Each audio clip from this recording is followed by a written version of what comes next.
იდევნება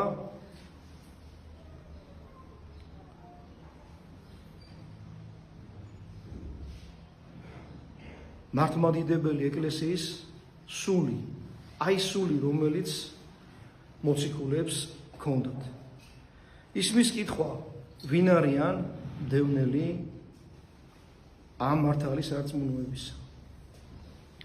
პასუხი არის შემდეგი: ყველა ის ადამიანი, ვისაც შემოაქვს სიახლე, ვინ ცდილობს დაივიწყოს ძველი კანონები და შემოიტანოს ახალი, გაამართლოს ის, რასაც არ აქვს გამართლება, შეცვალოს ის წესები, რომელიც დაადგინა წმინდა ეკლესიამ. ეკლესიის კანონები თქვენ იცით, ეხება დოგმატიკას და ეხება ზნეობრივ საკითხებს. არ შეიძლება არც დოგმატურ საკითხებში, არც ზნეობრივ საკითხებში იყოს რაიმე შეტანილი სიახლე. იმიტომ რომ სიახლე არის სიცრუე. ის რაც თქვა სულიწმინდა, თუ კი ამას ჩავანაცვლებთ, გამოდის რომ ადამიანური ნაზრებით ვანაცვლებთ სულიწმინდის მიერ ნათქვამ სიტყვას.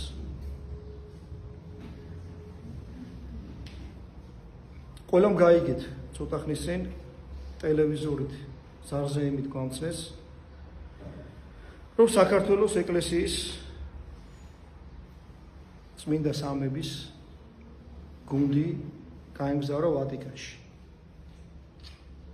და იქ უნდა 26-ში, ანუ დღეს და ასევე 29-ში იგავება. ისმის კითხვა, ვისთან წავიდნენ? პასუხია პაპთან. ჩვენ ესე გვამცნეს, რომ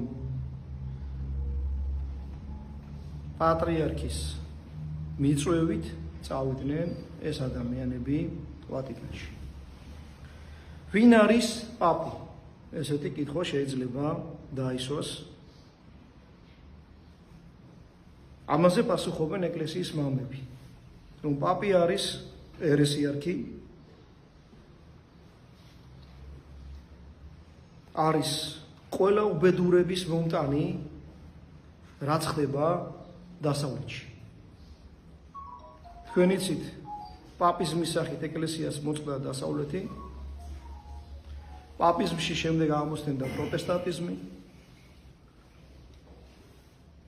ამას შემდეგ მოყვა ფილოსოფიური მოძრაობები და ბოლოს მივიდნენ იქამდე, რომ დაივიწყო